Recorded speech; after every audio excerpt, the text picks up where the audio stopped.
Hello everyone, स्वागत है आप सभी का माई एग्जाम यूट्यूब चैनल पर। तो आज की वीडियो में हम हरियाणा जीके का नया टॉपिक करने वाले हैं। इससे पहले आपकी एक वीडियो आ चुकी है जिसमें हमने इंट्रोडक्शन किया था। तो आज की वीडियो में हम करेंगे भौगोलिक संरचना। ठीक है, दूसरी वीडियो है हमारी, आपने पहले नहीं देखी तो जरूर देखिएगा। तो हमने एक नई शुरुआत की है हरियाणा जीके की आपके आने वाले एग्जाम्स के लिए। इससे पहले भी मैं हरियाणा जीके के टॉपिक डाल चुका हूँ, ट्रिक वाइज आपको हर एक टॉपिक में करवा चुका हूँ। उसके साथ साथ प्रीवियस ईयर क्वेश्चन और प्रैक्टिस सेट भी आपके डाले हुए हैं, प्लेलिस्ट में आप जाकर देख सकते हैं। यदि आप हमारे टेलीग्राम चैनल से जुड़ना चाहते हैं आप जुड़ सकते हैं, my exam by Bhupi Dahiya, आपको लिंक मिल जाएगा डिस्क्रिप्शन बॉक्स में। तो स्टार्ट करते हैं। तो भौगोलिक संरचना है, यानी कि इसके बारे में आपके जो भी क्वेश्चन पूछे जाते हैं, प्रीवियस ईयर में जितने भी क्वेश्चन पूछे गए हैं, हर एक जितने भी इंपॉर्टेंट टॉपिक हैं आपके, वो हम डिस्कस करेंगे सभी के सभी हरियाणा जीके के थ्योरी के साथ साथ जो जो क्वेश्चन आपके पूछे गए हैं आज तक उस टॉपिक के, वो हम साथ साथ एक ही वीडियो में कवर करेंगे। इससे पहले हमने इंट्रोडक्शन किया था, वहां पे भी आपके 3-4 क्वेश्चन बनते हैं। आज की वीडियो में भी आपके 3 से 4 क्वेश्चन बनते हैं जो हर बार आपके पूछे जाते हैं। तो स्टार्ट करते हैं। जो भौगोलिक संरचना है इसमें आप क्या करेंगे, जो डॉक्टर जसबीर सिंह है, डॉक्टर जसबीर, इनकी एक पुस्तक है an agricultural geography of Haryana. ठीक है, एन एग्रीकल्चरल पूछा जाएगा आपसे, बुक का नाम भी एन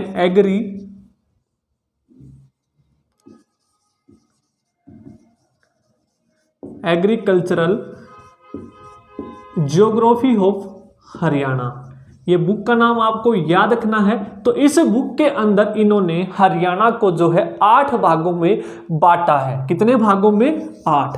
तो पहला क्वेश्चन तो आपका यही बनेगा, जो डॉक्टर जसबीर सिंह है इनकी पुस्तक का नाम बताइए क्या है? An agricultural geography of Haryana. ठीक है, और दूसरा क्वेश्चन बनेगा, इस बुक के अंदर इन्होंने हरियाणा को कितने भाग में विभाजित किया है? तो आपको बताना है 8 भाग में विभाजित किया है। तो सभी के सभी हम यहां पर पढ़ने वाले हैं आज की वीडियो में। 8 के 8 भाग सभी के सभी इंपॉर्टेंट है। हर एक भाग पूरा जो हरियाणा है ऊपर से लेकर उत्तर से लेकर दक्षिण तक, तो जो विभाजित किया उसको हम किस नाम से जानते हैं, आपका इंपॉर्टेंट टॉपिक है। तो वीडियो को मिस मत कीजिएगा। ठीक है, यहां से जरूर आपका क्वेश्चन बनेगा। तो सबसे पहले हम बात करते हैं, पहला जो है शिवालिक की पहाड़ियां। ठीक है, सबसे पहला क्या है? शिवालिक क्षेत्र। शिवालिक क्षेत्र। तो उत्तर से स्टार्ट करेंगे हम, उत्तर से लेकर दक्षिण तक जितने भी भाग हैं सबको हम बारी बारी देखेंगे। जो शिवालिक क्षेत्र है ये कहां पर है? आपका उत्तर पूर्व में। कहां पर लगता है? हिमाचल प्रदेश का जो एरिया है यहां पर ये है शिवालिक क्षेत्र। कहां पर है ये? उत्तर पूर्व में ये फैला हुआ है। तो इसको हम क्या बोलते हैं? शिवालिक क्षेत्र बोलते हैं। पहला शिवालिक की पहाड़ियां। ठीक है, इसमें आपको क्या क्या याद रखना है? तो ये कहां पर है? हरियाणा के उत्तर पूर्व में है। और कौन कौन से जिलों में लगता है? मेनली कौन सा? पंचकुला है, अंबाला है, यमुनानगर है। तो ये इसीलिए मैंने आपको पहली वीडियो में यही चीजें करवाई थी मैप, ताकि आने वाली वीडियोज में हम जब पढ़ें तो आपको आसानी हो जाए। ठीक है, तो पंचकुला, अंबाला और यमुनानगर मेनली कितने जिलों में लगती है शिवालिक की पहाड़ियां?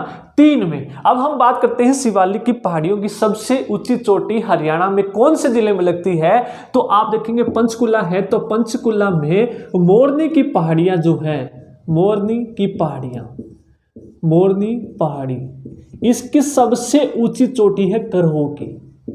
ये क्वेश्चन ना जाने आपका कितनी बार रिपीट हुआ है, 1514 मीटर जिसकी हाइट है। तो आपसे पूछा जाएगा मोरनी पहाड़ियों की सबसे ऊंची चोटी कौन सी है? तो आप उत्तर बताएंगे करहो की, जिसकी हाइट कितनी है? 1514 मीटर हाइट है। ठीक है, अब ये कितना क्षेत्रफल है? ये हरियाणा हम पढ़ चुके हैं, हरियाणा का कितना क्षेत्रफल है जो शिवालिक की पहाड़ियों के अंतर्गत आता है? तो आपको याद रखना है 1.67%।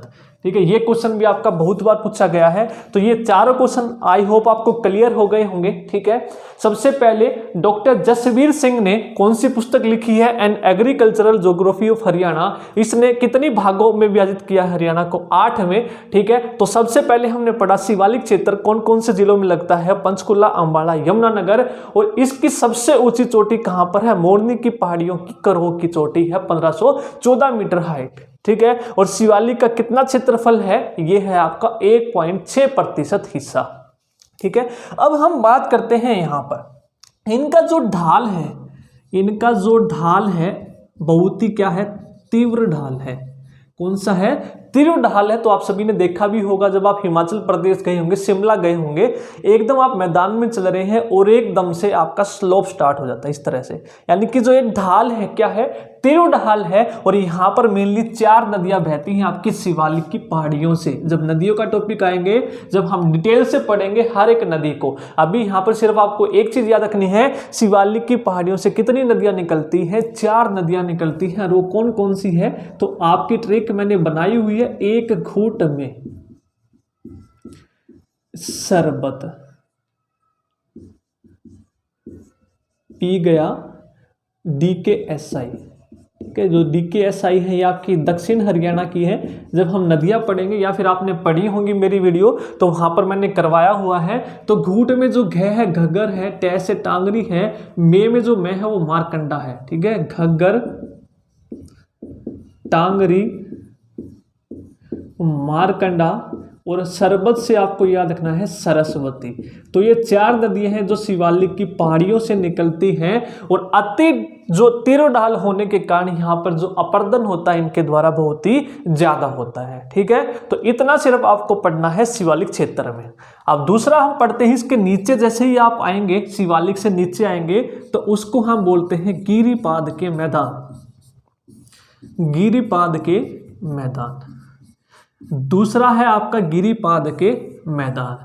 अब जैसे ही आप इसके नीचे आएंगे, शिवालिक की पहाड़ियों के नीचे आएंगे, तो 25 किलोमीटर की एक चौड़ी पट्टी है, 25 किलोमीटर की क्या है, एक चौड़ी पट्टी है, जिसको हम गिरिपाद के मैदान के नाम से जानते हैं। इसको नीले पेन से बनाते हैं। चौड़ी जो पट्टी है इसको हम किस नाम से जानते हैं, गिरिपाद के मैदान से। और कितने किलोमीटर की चौड़ी पट्टी है ये, 25 किलोमीटर की। आपको ध्यान रखना है, शिवालिक के दक्षिण में, शिवालिक के दक्षिण में 25 किलोमीटर चौड़ी पट्टी को हम किस नाम से जानते हैं, गिरिपाद के मैदान के नाम से जानते हैं। और ये भी कौन कौन से जिलों में लगती है, आप देखिए पंचकुला, अंबाला और यमुनानगर। कौन कौन से जिलों में लगती है, 3 जिलों में, PAY, पंचकुला, अंबाला और यमुनानगर, 3 जिलों में है गिरिपाद के मैदान।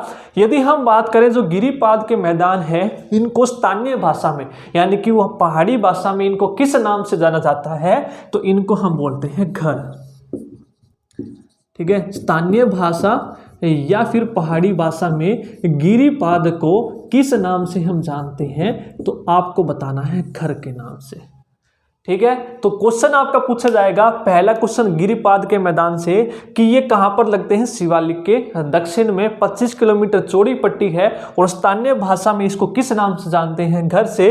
और कौन कौन से जिलों में लगती है, पंचकुला, अंबाला और यमुनानगर, ठीक है।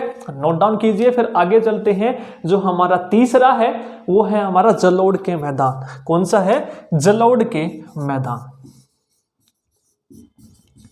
8 के 8 हम पूरे के पूरे डिस्कस करने वाले हैं। अब जैसे ही इसके नीचे आएंगे हम, ठीक है, शिवालिक के नीचे गिरिपाद, और गिरिपाद के जैसे ही नीचे आएंगे तो यानी कि यहाँ पर नदियां बहती हैं, घग्गर नदी, इधर यमुना नदी, ठीक है, इधर हमारी 4 नदियां हैं, ये टांगरी है, मारकंडा है, फिर सरस्वती है।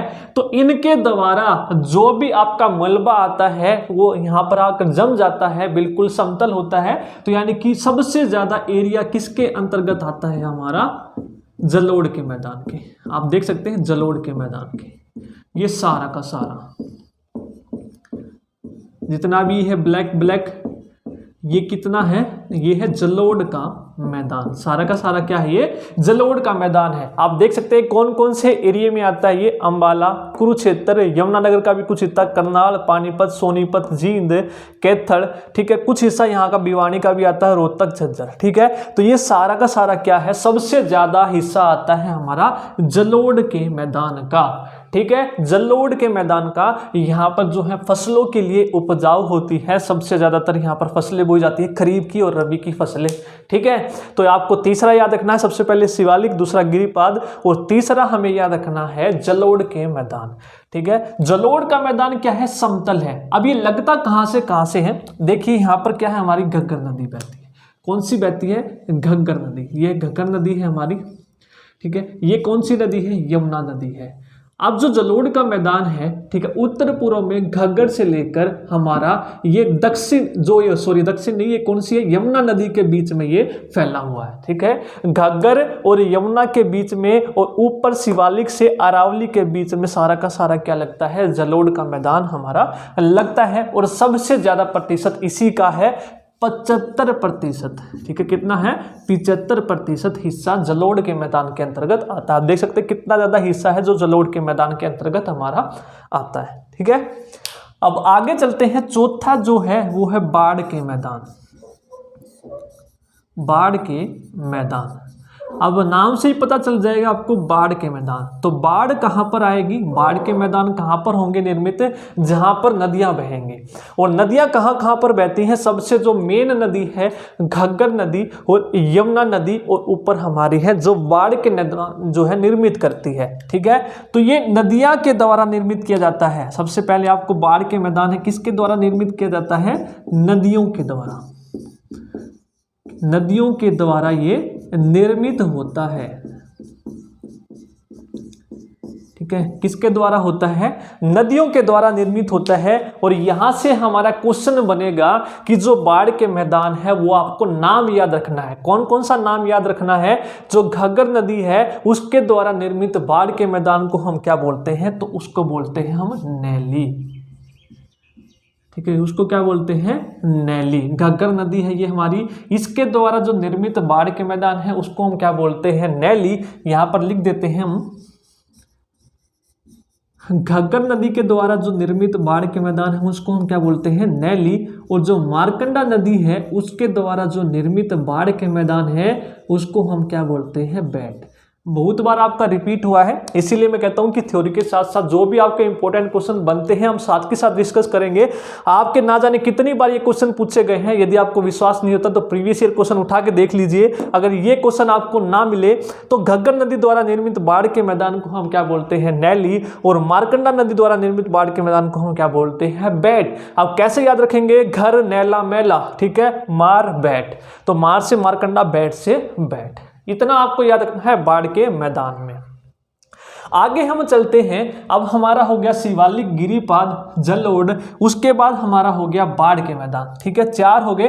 पांचवा, जैसे कि आप नीचे आएंगे, ये हमारा कौन सा है, गुरुग्राम, ठीक है, रेवाड़ी, महेंद्रगढ़। यहां पर हम आएंगे तो यहां पर आपको मिलेंगे तरंगित बालू के, इस तरह से तरंगित बालू के मैदान।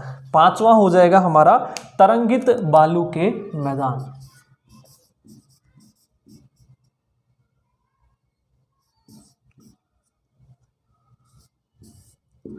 तरंगित बालू के मैदान। अब इनको तरंगित बालू के मैदान क्यों बोलते हैं, आप देखिए जो तरंग होती है आपकी किस फॉर्म में होती है, वेव्स की फॉर्म में। किस फॉर्म में, इस फॉर्म में आपकी तरंगी होती है। ठीक है, जैसे जैसे आप जाएंगे गुरुग्राम, रेवाड़ी और महेंद्रगढ़, कुछ हिस्सों में आपको बालू के इस तरह से तरंग की फॉर्म में कुछ मैदान से बने हुए मिलेंगे। ठीक है, ऊपर जाएंगे फिर नीचे इस तरह से, तो इसलिए इनको क्या बोलते हैं, तरंगित बालू के मैदान। और ये मेनली कौन कौन से जिलों में है, आप देखेंगे कौन सा है, गुरुग्राम है, ये रेवाड़ी है, महेंद्रगढ़ है।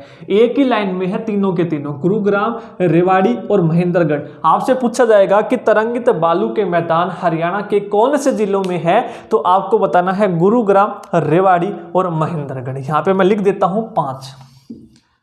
पांचवा नंबर क्या है, तरंगित बालू के मैदान।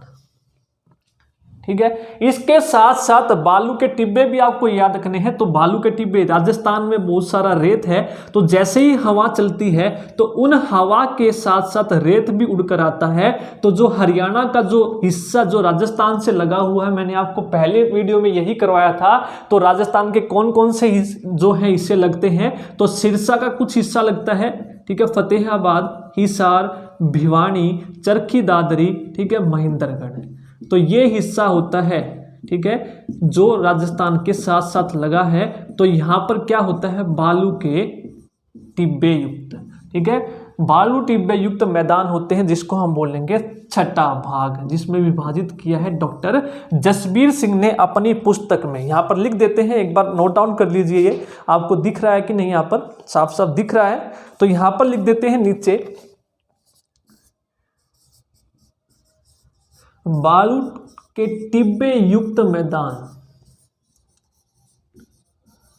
टिब्बे युक्त मैदान, यहाँ पर आपको छोटे छोटे टिब्बे बने हुए मिलेंगे, ठीक है, बालू के टिब्बे, बालू के टिब्बे बने हुए मिलेंगे यहाँ पर। राजस्थान के नज़दीक होने के कारण जब हवाएं चलती हैं तो उन हवाओं के साथ साथ जो बालू का रेत है वो भी उड़कर आ जाता है और यहाँ पर जम जाता है, जो हरियाणा का हिस्सा लगा हुआ है राजस्थान के साथ, ठीक है। अब यहाँ पर आपको याद क्या रखना है, तो राजस्थान के साथ जितने भी जिले लगे हुए हैं पहले वीडियो में हम कर चुके हैं, तो आपको बता देना है कहाँ कहाँ पर लगते हैं आपके टिब्बे युक्त। अब इसमें जो आपका क्वेश्चन बनता है, जो ये टिब्बे होते हैं ना, यहाँ पर देखिए जो टिब्बे होते हैं इनके बीच, ये टिब्बे है इस तरह से, इनके बीच में जो स्थान होता है उसको हम क्या बोलते हैं, ताल। इनके बीच में जो स्थान होता है उसको हम क्या बोलते हैं, ताल बोलते हैं। और जैसे ही बारिश होंगी, बारिश होने के कारण जो वर्षा का पानी है वो यहाँ पर इकट्ठा हो जाता है, इकट्ठा होने के कारण यहाँ पर अस्थायी छिछलित जो झील है उसका निर्माण होता है और उन झीलों को हम क्या बोलते हैं, ठूंठ और बावड़ी, ठीक है। इन ताल में यहां पर लिख देता हूं मैं, वर्षा का पानी जमा होने के कारण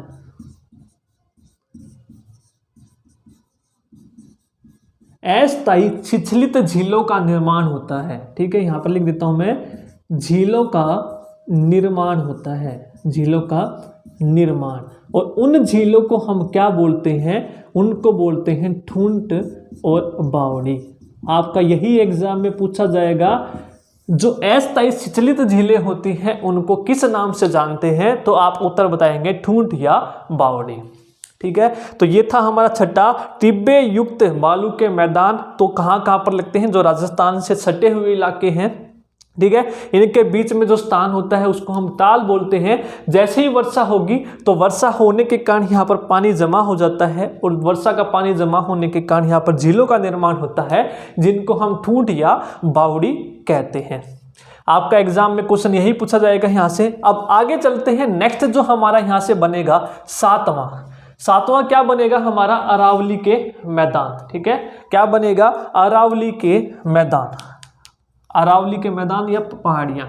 तो जो अरावली की पहाड़ियाँ हैं, जैसे ही आप और नीचे आएंगे दक्षिण में, तो यहाँ पर मेवात में कुछ हिस्सा, महेंद्रगढ़ में, गुरुग्राम में, तो यहाँ पर क्या लगती हैं, ये अरावली की पहाड़ियाँ। क्या है ये, अरावली की पहाड़ियाँ हैं, ठीक है। अरावली का पथरीला मैदान कहाँ पर लिखे, सातवां। एक बार इसको नोट डाउन कीजिए या फिर नीचे लिखते हैं, नीचे तो आपको नहीं दिखेगा, इसको नोट डाउन कर लीजिए, फिर एक बार लिखते हैं आगे। और अब करते हैं कुछ हिस्सा यहां पर लिख देते हैं। सातवां जो होगा, ताकि आप स्क्रीनशॉट ले लें बाद में, सातवां जो हो जाएगा अरावली का पथरीला मैदान।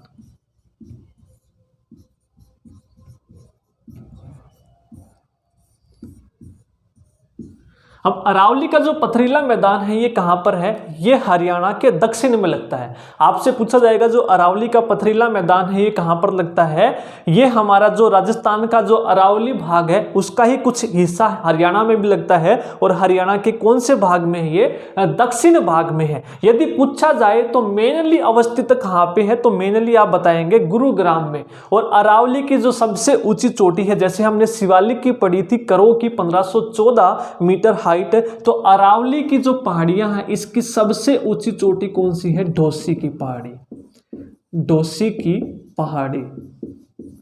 इसकी हाइट कितनी है, 652 मीटर हाइट है। और ये कहां पर है, महेंद्रगढ़ के नारनौल में।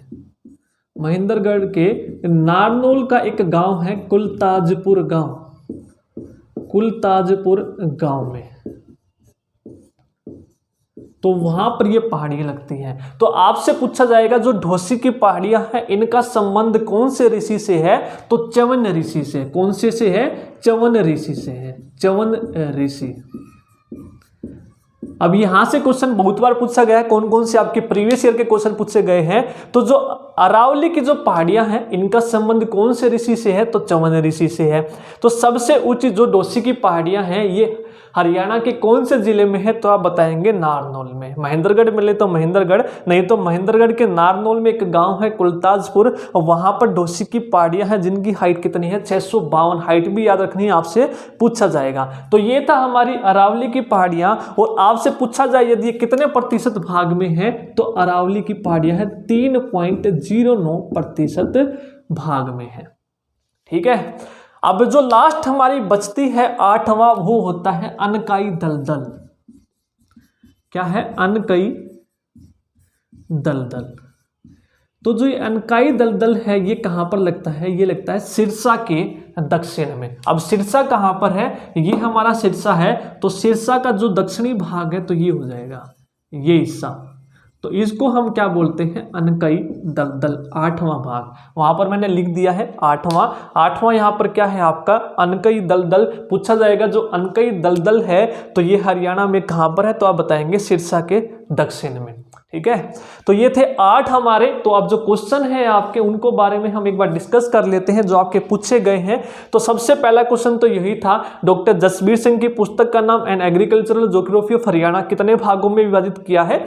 8 भागों में। तो क्वेश्चन जो आपके प्रीवियस ईयर पूछे गए हैं, सबसे पहला तो यही, शिवालिक का क्षेत्र जो है कितने भाग में है, तो 1.67 भाग। ये क्वेश्चन आपके प्रीवियस ईयर है। तो सबसे ऊंची चोटी मोरनी की जो पहाड़ियां हैं उनकी हाइट आपको बतानी है 1514 मीटर हाइट। आपका प्रीवियस ईयर क्वेश्चन है ये। उसके बाद आपसे पूछा गया है गिरिपाद के जो मैदान है इनको स्थानीय भाषा में हम क्या बोलते हैं, तो इनको हम बोलते हैं घर। गिरिपाद के मैदान है इनको स्थानीय भाषा में क्या बोलते हैं? हम घर बोलते हैं। अगला आपसे पूछा गया है जो घग्गर नदी द्वारा निर्मित बाढ़ के मैदान है उनको हम क्या बोलते हैं? नैली। घग्गर द्वारा नैली और मारकंडा द्वारा हम बोलते हैं बैट। अब अगला जो प्रश्न पूछा गया है, आपसे पूछा गया है, कुलताजपुर गांव हमने पढ़ लिया है अभी अभी, जो है सबसे ऊंची चोटी डोसी की पहाड़ियां महेंद्रगढ़ में अरावली की हैं। अब इसके बाद जो क्वेश्चन पूछा गया है वो क्या है? दक्षिण भाग को किस नाम से जाना जाता है? जो अरावली का जो दक्षिण भाग है, ये क्वेश्चन रह गया आपका। जो अरावली की पहाड़ियां हमने पढ़ी है, जो अरावली की पहाड़ियां ये कहां कहां पर लगती हैं आपकी? गुरुग्राम, रेवाड़ी, महेंद्रगढ़, कुछ हिस्सा मेवात का भी। तो जो अरावली की जो पहाड़ियां हैं इसके दक्षिण भाग को हम किस नाम से जानते हैं, तो आप बताएंगे मेवात की पहाड़ियां। मेवात की पहाड़ी, ये क्वेश्चन आपका पूछा गया है, नया क्वेश्चन है। जो अरावली की पहाड़ी है इसका दक्षिण भाग को हम किस नाम से भी जानते हैं, तो आप बताएंगे मेवात की पहाड़ी के नाम से भी हम जानते हैं। अगला प्रश्न है आपका, जो अरावली का पथरीला मैदान है मुख्य उपस्थिति कौन से जिले में है? तो मैंने आपको बताया था जो अरावली का जो पथरीला मैदान है इसकी जो मुख्य उपस्थिति है ये कौन से जिले में है? गुरुग्राम जिले में है। अगला पूछा गया आपसे, अरावली का जो है पथरीला मैदान हरियाणा के कौन से भाग में है? तो हरियाणा के दक्षिणी भाग में है। ठीक है। तो ये आपके सभी के सभी प्रीवियस ईयर के क्वेश्चन थे। अब इसके अलावा आपका एक छोटा सा टॉपिक और बचता है, एक बार इसका स्क्रीनशॉट ले लें, फिर इसको रब करते हैं, फिर आगे चलते हैं। आई होप आपको समझ में आ गया होगा। यदि आ गया हो तो प्लीज़ वीडियो को लाइक जरूर कीजिएगा, शेयर जरूर कीजिएगा और कमेंट करके जरूर बताइएगा आप लोगों को हमारी ये सीरीज कैसी लग रही है। तो हमने 3 जो सब्जेक्ट हैं अभी साथ के साथ स्टार्ट कर रखे हैं। कौन कौन से? हरियाणा जीके, हिंदी और हमारा रीजनिंग। ठीक है। जैसे ही हमारे हिंदी के मेन टॉपिक खत्म हो जाएंगे तो अगला टॉपिक आप मुझे बताइएगा, मैथ स्टार्ट करें या कंप्यूटर स्टार्ट करें। कंप्यूटर की तो हालांकि मैं स्टार्ट कर दूंगा स्टार्ट 1-2 दिन में। तो अगला सब्जेक्ट आप मुझे बताइएगा कौन सा करें। एक टॉपिक है आपका हरियाणा को भौगोलिक, हरियाणा को, एक मिनट रुकिएगा, हरियाणा को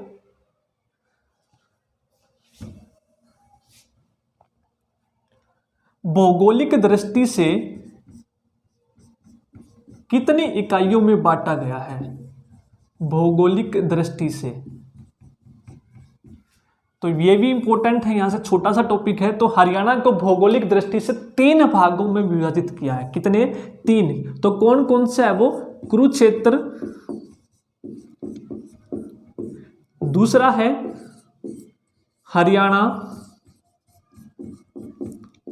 और तीसरा है बटियाना। तो ये क्वेश्चन भी आपका पूछा गया है, हरियाणा को भौगोलिक दृष्टि से कितनी इकाइयों में विभाजित किया है? तो आप बताएंगे 3 इकाइयों में। ठीक है, आप बताएंगे कितनी इकाइयों में किया गया है। 3 इकाइयों में किया गया है, कुरुक्षेत्र, हरियाणा और बटियाना। और जो कुरुक्षेत्र का इलाका है ये कहाँ कहाँ पर लगता है, करनाल और जींद में। हालांकि पूछा नहीं गया है, फिर भी पूछ लिया जाए तो आपको याद रखना है, जो कुरुक्षेत्र है ये कौन कौन से में लगता है। नाम कुरुक्षेत्र है लेकिन करनाल का और कुछ जींद का हिस्सा यहाँ पर आता है। दूसरा है तो हरियाणा की जो भौगोलिक दृष्टि से हरियाणा हम जिसको बोलते हैं, तो इस किस हिस्से को जाटियात क्षेत्र के नाम से हम जानते हैं, तो हरियाणा को जाटियात जो क्षेत्र है इसको हम हरियाणा के नाम से जानते हैं। ठीक है, आपसे पूछा जाएगा हरियाणा के कौन से हिस्से को जाटियात क्षेत्र के नाम से जानते हैं, तो हरियाणा, ठीक है, कौन से हिस्से को, कौन सी इकाई को, तो वो हो जाएगी हमारी हरियाणा। इसको अन्य किस नाम से जानते हैं, जाटियात क्षेत्र। तो जाटियात इसको बोलते क्यों है, क्योंकि यहाँ पर क्या है, जाटों की अधिकता, जाटों की अधिकता के कारण इसको हम क्या बोलते हैं, जाटियात क्षेत्र।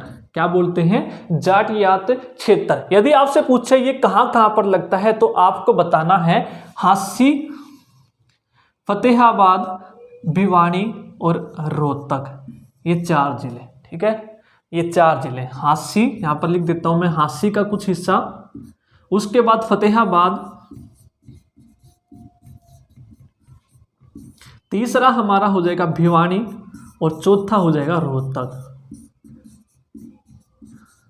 कौन कौन से जिले आते हैं, 4। और लास्ट है बटियाना। तो बटियाना कहां पर लगता है, फतेहाबाद में। अब इसको बटियाना क्यों बोलते हैं, क्योंकि प्राचीन काल में जो बाटी राजपूत थे इनकी अधिकता के कारण इसको हम क्या कहने लगे, बटियाना। बाटी राजपूतों की अधिकता के कारण, जो जाटियात था उसको जाटों की अधिकता, बटियाना है बाटी राजपूतों की अधिकता के कारण। ठीक है, ये एक छोटा सा टॉपिक था, यहाँ से भी क्वेश्चन आपके पूछे गए हैं इसलिए मैंने करवा दिया। भौगोलिक दृष्टि से कितने भागों में विभाजित किया है, कुरुक्षेत्र, हरियाणा और बटियाना। कुरुक्षेत्र में कौन कौन से, करनाल और जींद। हरियाणा को अन्य किस नाम से जानते हैं, जाटियात। क्यों कहते हैं इसको, क्योंकि यहाँ पर जाटों की अधिकता है।